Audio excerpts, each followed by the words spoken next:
नमस्कार, मैं हूं पीयूष त्रिपाठी और आप देख रहे हैं हमारा विशेष कार्यक्रम सितारे। हमारे आप सभी दर्शकों का इस कार्यक्रम में स्वागत। आज हम बात करेंगे आज के पंचांग के व्रत त्योहार के साथ ही हम आपको राशिफल भी बताएंगे। आज चर्चा करेंगे सीता नवमी की। जी, कहते हैं कि खोड़श महादानों का फल मिलता है सीता नवमी की पूजा से। तो अब चर्चा करेंगे कि सीता नवमी की पूजा क्यों होती है, सीता नवमी का व्रत कैसे करना चाहिए, इस पर विस्तार से चर्चा होगी। इसके अलावा आपके फोन कॉल्स होंगे, आप सीधे फोन करके अपने प्रश्न पूछ सकते हैं। हमारा फोन नंबर है 07714008777। आपसे आधे घंटे तक लगातार ये फोन लाइन खुली रहेगी और हमें आपके फोन का इंतजार रहेगा। तो चलिए कार्यक्रम की शुरुआत करते हैं, जानते हैं आज का पंचांग। आज शब संवत 2078 शक 1943 सूर्य उत्तरायण का वैशाख महीने के शुक्ल पक्ष की नवमी तिथि है और दिन शुक्रवार। आज नवमी रात्रि को दिन को 11:11 तक आज पूर्व फाल्गुन तक आज चंद्रमा सिंह राशि में होंगे। आज का राहु काल 10:21 से 12 बजे तक होगा। तो दोस्तों ये तो था पंचांग और अब बात करते हैं सीता नवमी की। सीता शब्द का अर्थ होता है हल की नोक। तो आखिर सीता नवमी को सीता नवमी क्यों मनाया जाता है? कहते हैं कि इस दिन सीता जी महाराज जनक को हल जोतते समय मिली थी, तो इसलिए इसे सीता नवमी कहा। तो सीता नवमी कितना पुण्यदायी है, इस पर आज चर्चा करते हैं। कहते हैं 16 महादानों का फल मिलता है सीता नवमी की पूजा से। सीता नवमी वैशाख महीने के शुक्ल पक्ष की नवमी को मनाया जाता है और धर्म ग्रंथों के अनुसार इस दिन सीता का प्राकट्य हुआ था। इस पर्व को जानकी नवमी भी कहते हैं। शास्त्रों के अनुसार वैशाख महीने के शुक्ल पक्ष की नवमी के दिन पुष्य नक्षत्र में जब महाराजा जनक संतान प्राप्ति की कामना से यज्ञ के लिए भूमि तैयार करने लगे, तो उनके हल की भूमि जिस समय जोत रहे थे उसी समय पृथ्वी से एक बालिका प्रकट हुई। जोती हुई भूमि तथा हल की नोक को भी सीता कहा जाता है, इसलिए बालिका का नाम सीता रखा। इस दिन वैष्णव संप्रदाय के लोग माता सीता के निमित्त व्रत रखते हैं और पूजन करते हैं। मान्यता है कि इस दिन जो भी व्रत करता है, भगवान राम जानकी की विधि विधान से पूजा करता है, उसे पृथ्वी के दान का फल, 16 महादानों का फल और सभी प्रकार के तीर्थों का स्नान और दर्शन का फल प्राप्त हो जाता है। इसलिए इस दिन व्रत रखने का अपना महत्व है। कैसे करना चाहिए? तो इस पर्व में जो भी व्रत रखता है उसे भगवान राम और भगवती सीता की शक्ति अनुसार भक्ति भाव से पूजा विधि विधान पूर्वक उत्साह के साथ करना चाहिए। उसे पृथ्वी के दान का फल, खोड़श महादानों का फल, अखिल तीर्थ के भ्रमण का फल, सभी जीवों पर दया का फल स्वतः प्राप्त हो जाता है। इसलिए सीता नवमी का व्रत बड़ा महत्वपूर्ण है। सीता नवमी के व्रत पे और पूजन के लिए अष्टमी तिथि को ही पवित्र होकर के भूमि का मंडप बनाना चाहिए। हमारे यहाँ जो भूमि के जो मंडप है वो 16, 8 और 4 स्तंभों के हो सकते हैं, यानी या तो 16 या 8 या फिर 4 स्तंभों के होने चाहिए। मंडप के मध्य में सुंदर भगवती राम जानकी की स्थापना करें। अब ये मूर्ति जो है सोने की, चांदी की, पीतल की, काष्ठ की या फिर मृतिका की हो सकती है। सामर्थ्य अनुसार राम जानकी का सुंदर विग्रह तैयार करें और फिर मूर्ति के अभाव में चित्र भी रख सकते हैं राम जानकी का। नवमी के दिन जल्दी से स्नान करें, भगवान सूर्य को अर्घ दें, फिर राम जानकी का मैं व्रत करूंगा, पूजन करूंगा, ऐसा संकल्प करके भगवान राम जानकी का पूजन करने से पहले गौरी गणेश नवग्रह खोड़श मातृका की पूजा करें, फिर राम जानकी का पूजन करें। मंत्र पढ़ते हैं राम जानकी रामाभ्याम नमः, 2 हैं तो राम जानकी रामाभ्याम नमः ऐसा करके और फिर भगवान को अर्घ पाद्य आचमनीय और पंचामृत स्नान, भूषण, गंध, सिंदूर, धूप, दीप, नैवेद्य इत्यादि उपचारों के द्वारा पूजन करना चाहिए। फिर रात्रि जागरण करें। फिर दशमी के दिन विधि पूर्वक भगवती सीता राम जानकी का बड़ा प्रेम से पूजन अर्चन के बाद मंडप का विसर्जन करना चाहिए और श्रद्धा भक्ति से पूजन करने वाले को सीता राम की कृपा प्राप्त होती है। कहते हैं इस दिन जीवों की सेवा करें, जीव दया करें, आचार्यों की सेवा पूजा करें, गुरुओं का आशीष लें, बड़ों का आशीष लें और गरीबों की सेवा करके पुण्य प्राप्त करना चाहिए। तो ये राम जानकी का व्रत है और इस दिन सीता नवमी कहते हैं। वैशाख महीने के शुक्ल पक्ष को मनाया जाता है और बड़ा पुण्यदायी होता है और इसके करने से सभी प्रकार के पुण्यों की प्राप्ति होती है। चलिए, तो अब हमारे साथ कॉलर्स के जुड़ने का सिलसिला शुरू हो गया है। यदि आप ibc24.in के पेज से जुड़े हो तो फटाफट जाएं, डेट ऑफ बर्थ, टाइम और प्लेस लिख दें, अपना प्रश्न लिख दें। कोशिश करेंगे कि हम आपके प्रश्नों का जवाब देंगे। और बहुत सारे वे दर्शक जो निजी तौर पर मुझसे बात करना चाहते हैं, उनके मन में भी एक प्रश्न होगा कि आखिर पंडित जी को ढूंढने कहाँ। बड़ा आसान है, गूगल सब प्रश्नों का जवाब देता है। तो गूगल में सर्च करें प्रिया शरण त्रिपाठी, वहाँ पे एक फ़ोन नंबर मिल जाएगा आपको। और यदि आपके मन में कोई पर्सनल कोई सवाल हो तो आप उसे कर सकते हैं। हम कोशिश करेंगे दिन को 11 बजे से लेकर रात को 8 बजे तक आपके प्रश्नों को जरूर शामिल करते हैं। तो ये एक छोटी सी इन्फॉर्मेशन। हमारे साथ पहली कॉलर जुड़ चुकी हैं प्रीति जी। प्रीति जी, आपका बहुत बहुत स्वागत है। टीवी की आवाज़ बंद कर दें और टेलीफोन से डेट ऑफ बर्थ, टाइम और प्लेस बता दें। नमस्ते पंडित जी। जी नमस्कार। पंडित जी, मेरा नाम प्रीति शर्मा है और मेरी प्लेस ऑफ बर्थ है जबलपुर और मेरी डेट ऑफ बर्थ है 11/8/2004 और टाइमिंग है 3:55 PM। पंडित जी, मैं अभी 10th क्लास में हूँ और मुझे मेरे अभी आगे करियर के बारे में जानना है और मैं कौन सा सब्जेक्ट लूँ इसके बारे में भी जानना है। पढ़ाई कैसी चल रही है बेटा आपकी? पंडित जी, पढ़ाई मतलब ठीक ही चल रही है, उसकी कोई अच्छी नहीं हो पाती है। फ्रेंडशिप कितनी चल रही है? फ्रेंडशिप तो अभी कम ही है। चलिए आइए देखते हैं। आपका जन्म लग्न धनु है और आपकी राशि मिथुन है। आपका तृतीय शनि 7वें स्थान में है। जबरदस्त फ्रेंडशिप है। 5वें स्थान में राहु है। चित्त की एकाग्रता कम है। 11वें स्थान में केतु है। खूब टैलेंट है। भाग्य स्थान में बृहस्पति है। खूब एनर्जी है।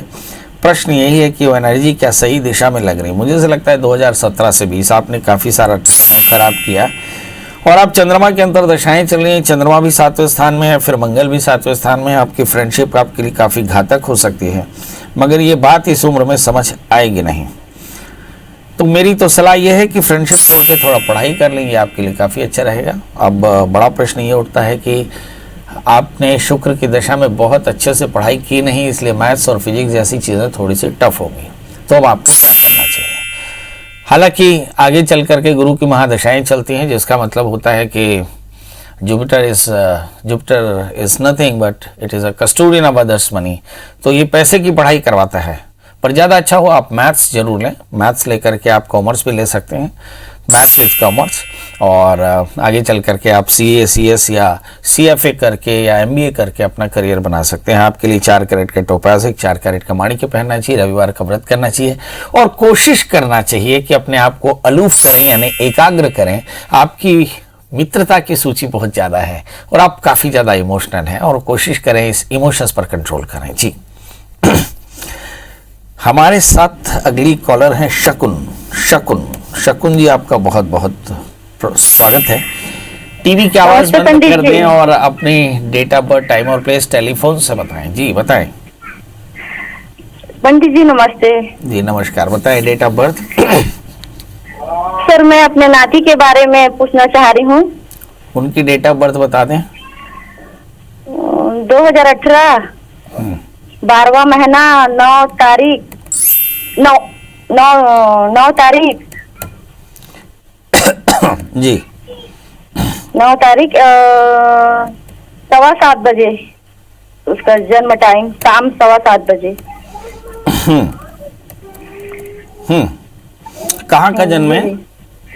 ये महासमुंद जिला सरायपाली। बताइए। नाती अभी तो 3 साल के होने जा रहे हैं। हाँ, जानना क्या है? मैं उसके यहाँ 4 भाई हैं, दमान के यहाँ किसी के लड़का नहीं हुआ था। तो मैं एक दिन टीवी में देख रही थी बालाजी, बोली बालाजी भगवान, अगर मेरे बेटी को लड़का होगा तो मैं मुंडन कराने वहाँ लाऊंगी बोल के। लेकिन अभी कोरोना काल में तो जा नहीं पा रहे हैं पंडित जी। उसका बाल बहुत ज्यादा हो गया है, एकदम फुंसी निकल रहा है, तो कैसे करेंगे बोल के उसी को मैं आपको पूछ रही थी। बहुत सुंदर। चलिए आइए देखते हैं। हमारे बहुत सारे दर्शक जो कोरोना में अपने मान्यताओं को, अपनी मन्नतों को पूरा ना कर पा रहे हो तो क्या करना चाहिए। बड़ा अच्छा प्रश्न है कि इन्होंने बोला कि भाई अगर बच्चा होगा तो हम बाल चढ़ाएंगे तिरुपति में, और बाल नहीं चढ़ा रहे हैं कैसे करना चाहिए।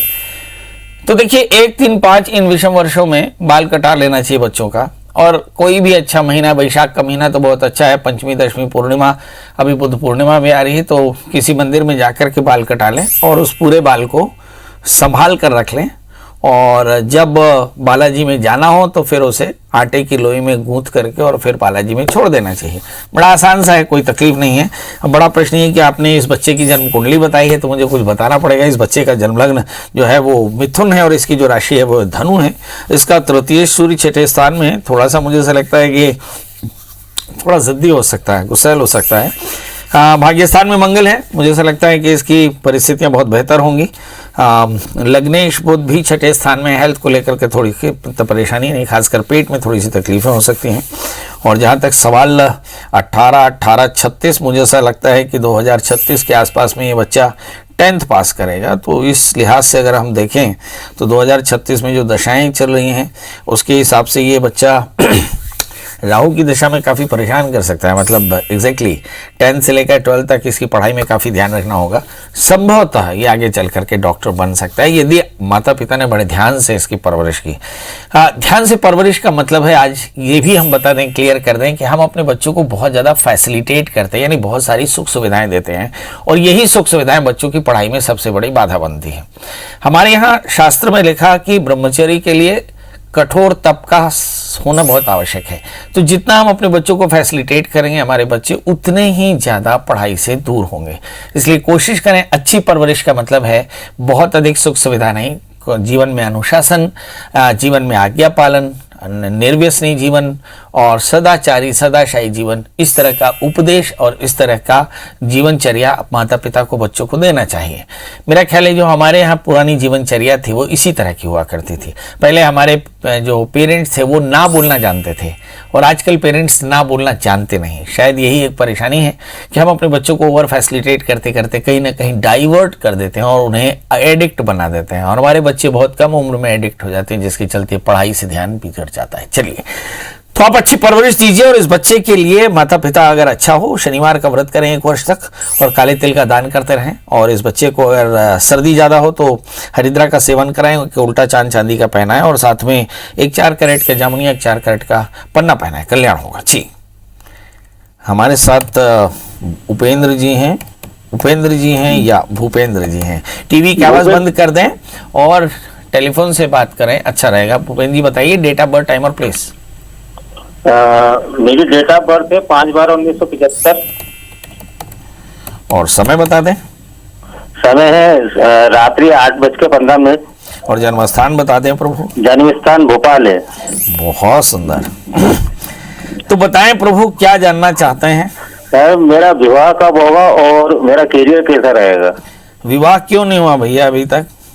वही समय की बात है, लगने की बात हो नहीं पा रहा, बात होती है, बात होने के पहले कैंसिल हो जाती है। अच्छा, काम वाम क्या करते हैं? काम वाम क्या करते हैं? काम मेरा नाश्ते का है, चाय नाश्ते का काम है मेरा, हमारे पापा का था, उसी काम को मैं संभाल रहा हूँ। चलिए यही देखते हैं। चाय नाश्ते का काम है मगर खुद के चाय नाश्ते के लिए है ना जुगाड़ नहीं हो पा रहा है, क्या करना चाहिए? अब सवाल ये है कि जुगाड़ क्यों नहीं हो पा रहा है और फिर दूसरा जुगाड़ होगा कैसे? आपका जन्म लग्न मिथुन है, आपकी जो राशि है वो धनु है, लग्न में मंगल पड़े हैं और सप्तमेश बृहस्पति दशम स्थान में केंद्राधिपति दोष बनाते हैं। मतलब शादी से पहले एक छोटा सा अर्क विवाह कराना चाहिए।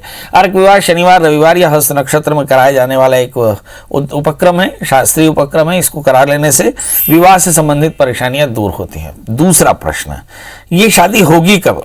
तो अभी बृहस्पति तीसरे स्थान में भ्रमण कर रहे हैं गोचर में, इसलिए मुझे ऐसा लगता है कि वर्ष 2022 अप्रैल के पहले आपकी शादी हो जानी चाहिए यदि आपने ठीक ठाक तरीके से अर्क विवाह कराया। इस समय राहु में सूर्य के अंतर दशाएं चल रही हैं, मतलब बहुत जल्दी आपके विवाह का योग आने वाला है, इसलिए जल्दी से अर्क विवाह करा लें और यदि संभव हो सके मतलब सामर्थ्य हो तो एक अच्छा सा जामुनिया और एक अच्छा सा पन्ना धारण कर लें, शनिवार का व्रत किया करें तो कल्याण होगा। जी, आज हम चर्चा कर रहे हैं सीता नवमी की। कहते हैं सीता जी का प्राकट्य हुआ था वैशाख शुक्ल पक्ष की नवमी को, इसलिए इसे सीता नवमी कहते हैं। राम जानकी की पूजा सपरिवार करें तो 16 महादानों का, सभी तीर्थों के दर्शन का, स्नान के, सभी नदियों के स्नान का, सभी पुण्य कर्मों का फल प्राप्त होता है। इसलिए सीता नवमी का व्रत करना चाहिए। इस दिन राम जानकी की सविधि पूजा करनी चाहिए, जीव सेवा करनी चाहिए, जीव दया करनी चाहिए, ब्राह्मणों आचार्यों की पूजा करें, माता पिता का आशीष लें और तिलादि अष्ट महादान कर सकते हैं। ऐसा करने से सब कष्टों की निवृत्ति होती है। और आज अब हमारे साथ श्वेता जी जुड़ चुके हैं। श्वेता जी, आपका बहुत बहुत स्वागत है। बताइए डेट ऑफ बर्थ, टाइम और प्लेस। प्रणाम पंडित जी, मैं अपने देवर के बारे में जानना चाह रही हूँ। ये उनकी डेट और ऑफ उनका बर्थ नाम है 20 जून 1985। और समय समय है 1:30 बजे दोपहर के। 2 बजे दोपहर के? 1:30 बजे 1:30। हाँ हाँ। और स्थान है देवरिया यूपी। कहाँ? बलिया यूपी? नहीं, देवरिया देवरिया। देवरिया देवरिया देवरिया यूपी। जी बताएं। जी, उनके कैरियर के बारे में और शादी के बारे में, क्योंकि शादी अभी तक नहीं हो पाई है, कैरियर भी सेट नहीं हो पाया है। प्रतियोगी परीक्षाओं की तैयारी कर रहे हैं पर सफलता नहीं मिल पा रही है। ये है कौन आपके? ये अभी मेरे साथ में बलौदा बाजार में ही है, मेरे देवर हैं। देवर जी हैं, करियर नहीं बन पा रहा है, शादी नहीं हो पा रही है, करना क्या चाहिए? बहुत बढ़िया। हमारे यहाँ बोलते हैं कि जो सप्तम स्थान का दशम स्थान से सीधा संबंध है।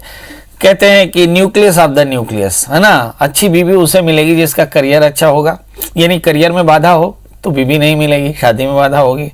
और शादी उसकी अच्छी होगी जिसकी माँ अच्छी हो, और जिसकी माँ अच्छी हो, है ना, उसकी शादी तभी होगी जब उसका स्वास्थ्य अच्छा हो। मतलब आप देखिए कि 1 4 7 10 का सीधा संबंध है। आइए देखते हैं कि परेशानी क्या है। इस बच्चे का जन्मलग्न कन्या है, इसकी जो राशि है वो मिथुन है, सप्तमेश बृहस्पति है, और सप्तमेश बृहस्पति 5वें स्थान में बैठे हैं। इसका मतलब ये होता है कि कहीं तो करियर को लेकर के बहुत ज्यादा पॉजिटिव है। इनका द्वितीयेश और इनका भाग्येश अष्टम स्थान में राहु से आक्रांत है।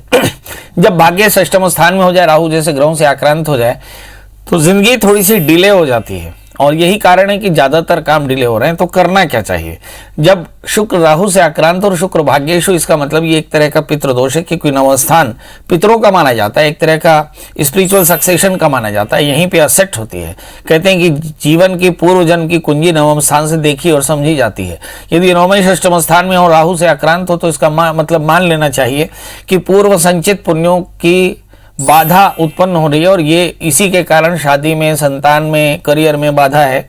और इसका निदान क्या है? इसके लिए शास्त्र में लिखा कि किसी भी महीने के शुक्ल पक्ष की पंचमी एकादशी या श्रवण नक्षत्र में किसी नदी के किनारे जाकर के मदीय कुलाभिवृद्धि ऐसा संकल्प करके पंच कलशों का स्थापन करके पलाश विधि के द्वारा एकोदिष्ट श्राद्ध करें, फिर उसके बाद सर्प श्राद्ध करें, उसके बाद रुद्राभिषेक कराएं। ऐसा कराने से सारे कष्टों की निवृत्ति होती है। तो जवाब बहुत साफ है कि ज्ञात पितरों का श्राद्ध शादी से पहले कर्क विवाह कराना होगा, और एक 4 कैरेट का अगर ये पन्ना पहन सके, 4 कैरेट का उपल पहन सके, काफी अच्छा होगा। शुक्रवार का व्रत किया करें, चीनी का दान करें तो कल्याण होगा। याद रखिए, सब कुछ करने के बाद विवाह भी जल्दी होगा और करियर भी काफी जल्दी आएगा। जी, हमारे साथ अगली कॉलर विमला जी हैं। विमला जी, आपका बहुत बहुत स्वागत है। बताइए क्या जानना चाहती हैं? नमस्ते गुरुजी। नमस्कार, बताएं date of birth, time of place. मैं अपने बेटे के बारे में जानना चाहती हूँ। उसकी डेट ऑफ बर्थ है 21/12/1989। और समय बता दें। समय है 2021। समय है 12:15 बजे दिन का। और जन्म है ग्वालियर का। अब तारीख फिर से बता दें, कहीं कोई कंफ्यूजन तो नहीं है। 21/12/1989। हाँ, 89। चलिए, आपके कॉन्फिडेंस को देखकर मेरा कॉन्फिडेंस कमजोर हो रहा है। हाँ, पर ठीक है, आपने प्रश्न किया तो जवाब जरूर। हाँ, आपके बच्चे का जन्मलग्न मीन है और उनकी राशि कन्या है, और आप जानना चाहते हैं कि इनका करियर, इनकी जीवनचर्या कैसी रहेगी। तो इनका दशम स्थान में शनि है, post marital pre marital delay हो सकता है, इसलिए इनके लिए सबसे पहले यदि शादी नहीं हुई हो तो अर्क विवाह करा ले, बहुत जरूरी होगा। अब दूसरा प्रश्न उठता है कि इस समय शनि की दशाएं चल रही हैं 10 मई 2022 तक, तो क्या इस बीच में शादी हो जाएगी? मुझे ऐसा लगता है शनि की दशाओं में शादी होने में थोड़ी सी तकलीफ होती है, इसलिए अर्क विवाह कराना बहुत आवश्यक है। तीसरी बात है कि करियर में भी कुछ बहुत अच्छा नहीं, क्योंकि द्वादशी शनि दशम स्थान में बैठे हैं, तो आमतौर पर इसके चलते नींद की परेशानी या शोल्डर्स में पेन या ऑर्थोपेडिक पेन हो सकते हैं, यानी बदन में दर्द, हड्डियों का दर्द हो सकता है। तो इसके लिए शनि की शांति करानी चाहिए। कुल मिलाकर के शादी से पहले एक छोटा सा अर्क विवाह कराएं, और सरसों के तेल से भगवान शिव का अभिषेक करें। जो सरसों का तेल तैयार हो उसमें कपूर डाल करके 4 बूंद शरीर में डालें, थोड़ा सा धूप का स्नान करें, सूर्य स्नान करें, और इसके बाद मंगल का व्रत किया करें, नमक तेल का त्याग, मंगल यंत्र की पूजा, मंगल स्तोत्र की का पाठ किया करें। ऐसा सब कुछ करने से इनका करियर, इनका भाग्य, इनकी शादी, इनका दाम्पत्य जीवन सब कुछ बेहतर होगा। जी, हमारे साथ अगले कॉलर हैं संध्या। संध्या जी, आपका बहुत बहुत स्वागत है। टीवी की आवाज बंद कर दीजिएगा संध्या जी, हमें समझ में आ रहा है कि आप टीवी की आवाज से हमारी बात सुनने वाली हैं और ये बहुत अच्छा। जी बताएं जन्म तारीख। जी 12/3/1992। 12 जून 1900। जी 12 मार्च 1992। 92। जी और समय 5 या 6 के बीच में। सुबह शाम? जी सुबह। और जन्म स्थान? मध्य जिला बीजापुर। जी बताइए क्या जानना चाहती हैं? जी मेरा करियर के बारे में से। अभी करती क्या है आप? जी अभी तो प्यून में लग गया है? बीथे में लग गया है प्यून में। किस में लगा है? जी बीथे में से। गॉड, अभी क्या मतलब कहीं नौकरी कर रही हैं, हाँ या ना? जी कर रही हूँ सर। किस में कर रही हैं? जी बीथे में, प्यून में। ओ चलिए ये देखते हैं। आपका जन्मलग्न कुंभ है, आपकी जो राशि है वो वृषभ। आप जानना चाहते हैं कि करियर कैसा रहेगा। तो 11वें स्थान में राहु है, तो जीवन में व्यवधान जरूर है। 7वें स्थान में बृहस्पति, अच्छा पार्टनर मिल पाएगा। 12वें स्थान में शनि। अब मैं नहीं जान पा रहा हूँ कि आपकी शादी हुई नहीं हुई, आपका करियर कैसा है ये भी नहीं समझ में आ रहा है। बट जो बात मोटे तौर पर समझ में आई तो ऐसा लगता है कि आने वाला 2 वर्ष आपके लिए बहुत अच्छा है। यदि आप थोड़ा सा प्रयास करें तो सफलता मिल जाएगी। जी, तो आज हम चर्चा कर रहे थे सीता नवमी की। तो सीता नवमी में राम जानकी की पूजा होनी चाहिए। हमारे यहाँ व्रत शब्द का अर्थ होता है वर्तनं करोति यः, जो बर्ताव में धारण किया जाए उसका नाम व्रत होता है। और उपवास शब्द का अर्थ होता है उपसमीपे आस्यते इति उपवासो। दान शब्द का अर्थ होता है दीते इति दानम। और पूजा का अर्थ होता है कि 10 इंद्रियों से हम यजन करें। अब सवाल ये उठता है कि जब कभी भी हम किसी देवता या किसी बड़े महापुरुष का ध्यान करें तो उनके जीवनचर्या या उनके आदर्शों के अनुकूल चलें तो वो व्रत होगा, उनके समीप बैठें तो उपवास होगा, श्रद्धा से उनका यजन करें तो ये पूजा होगी। इसके लिए आपके पास द्रव्यों से ज़्यादा भावनाओं की और श्रद्धा की जरूरत होती है, इसलिए इसे देव श्राद्ध, पितृ श्राद्ध और लोक श्राद्ध कहते हैं। इन दिनों में कोरोना फैला हुआ है तो ये भी एक लोक श्राद्ध है जिसे लोग कर सकते हैं। हमारे साथ अभी कॉलर है, विषयांतर करके हम चर्चा कर रहे हैं। अमित जी आपका बहुत बहुत स्वागत है, बताइए क्या जानना चाहते हैं? हाँ पंडित जी, मेरा जन्म 1/4/1973 को सुबह 6 बजे MP भिंड जिला भिंड डिस्ट्रिक्ट अटेर में हुआ है। एक बार फिर से बताइए। 1 अप्रैल 1973 को सुबह 6 बजे MP डिस्ट्रिक्ट भिंड अटेर तहसील। बहुत सुंदर, बताइए क्या जानना चाहते हैं? समस्या ये है कि पंडित जी मैं कोई भी धंधा करता हूँ तो उसमें घाटा पड़ता है। नौकरी कोई प्राइवेट भी की कैसी भी ढूंढने जाए तो 2000 की भी नौकरी कोई नहीं देता। अब मैं क्या करूँ? धंधा करता हूँ तो घाटा लग जाता है और नौकरी करता हूँ तो 2000 की नौकरी भी नहीं मिलती। सवाल ये है ऐसा क्यों? देखिए, आपका जन्मलग्न मीन है और आपकी जो राशि है वो कुंभ है। मेरा ख्याल है ये जीवन में भी आपने कभी नहीं समझा होगा कि आपको प्रॉब्लम क्या है, पर शायद मैं थोड़ा सा बता पाऊँ। आपके लग्न में शुक्र है, इसलिए you are patient of anxiety, अब जल्दी चढ़ जाते हैं। शायद ऐसा करने के कारण ही नौकरी और व्यापार दोनों में ही थोड़ी सी परेशानी आती है। अदरवाइज अगर आप देखें तो राहु और केतु के बीच में ज़्यादातर ग्रह फंसे पड़े हैं। तो 2 चीज़ें अच्छे से जाने रहिए। एक कि आप नियम से मंगल का व्रत करिए। नंबर 2, मंगल व्रत में मंगल का व्रत, मंगल यंत्र की पूजा, मंगल स्तोत्र का पाठ, नमक का निषेध यानी मीठे का भोजन करें। नंबर 3, नियम से दत्तात्रेय मंत्र का जाप करें, ओम द्राम दत्तात्रेयाय नमः। अगर हो सके तो एक 8 कैरेट का टैलिन मूंगा, 4 कैरेट का टोपास धारण करें। और तीसरी बात, थोड़ी सी रस्सी कूद लिया करें। एक्चुअली एंग्जाइटी जो है उसके लिए थोड़ा सा वर्कआउट करने से एंग्जाइटी दूर हो जाती है। इससे आपका पेशेंस काफ़ी ज़्यादा होगा। एक टाइम में आपके पास एनर्जी बहुत है, पर सफलताएं कम होने से चिड़चिड़ापन है। तो अगर ये चिड़चिड़ापन किसी भी तरह से दूर हो जाए, इंपेशेंस दूर हो जाए, तो निश्चित तौर पर सफल होंगे। तो कुछ मेरे बताए रास्ते पर चलकर देखिए, 1 वर्ष के भीतर में आपको सफलता जरूर मिलेगी। चलिए अब आपसे विदा लेने का समय। जाते जाते हम 3 बातें कहते हैं कि शायद ये हमारी शुरुआत है, इसके बाद भी ये कार्यक्रम आपके कारण चालू रहेगा। यदि आप चाहते हो कि पंडित जी से बात करनी है तो गूगल में सर्च करें प्रिया सुरेंद्र त्रिपाठी और मिल जाए तो कॉल करें। यदि संभव होगा तो हम कॉल जरूर अटेंड करेंगे, नहीं करेंगे तो आपके कॉल का जवाब बहुत देर से मिलेगा पर मिल जाएगा, ये तय रहा। नंबर 2, कोरोना का काल चल रहा है, इस समय सोशल डिस्टेंसिंग, मास्क और सैनिटाइजर, इन तीनों चीज़ों को याद करें, इसको अमल करें। और तीसरी बात, बारिश आने वाली है और बारिश भी अच्छी होगी तो एक पेड़ पीढ़ियों के लिए, तो इस तरह से हमने एक मुहिम चला रखी है कि जो भी परिवार अपने परिवार के बराबर संख्या मान से पेड़ लगाएगा और उसकी परवरिश करेगा तो उसकी फोटो आप खींच करके मेरे नंबर पर, गूगल में सर्च करके मेरे नंबर पर अगर आप मैसेज भेजते हैं तो मैं आपके एक सेक्शन काफ़ी मतलब पूरा फ्री में करूंगा, ऐसी मेरी अभिलाषा है और अपेक्षा है। तो आप जल्दी से एक पेड़ लगाएं अपने परिवार के लायक और जल्दी से मेरे साथ एक फ्री सेक्शन ले सकते हैं। कल हम फिर हाजिर होंगे किसी नए विषय के साथ, तब तक मुझे दीजिए इजाजत। नमस्कार।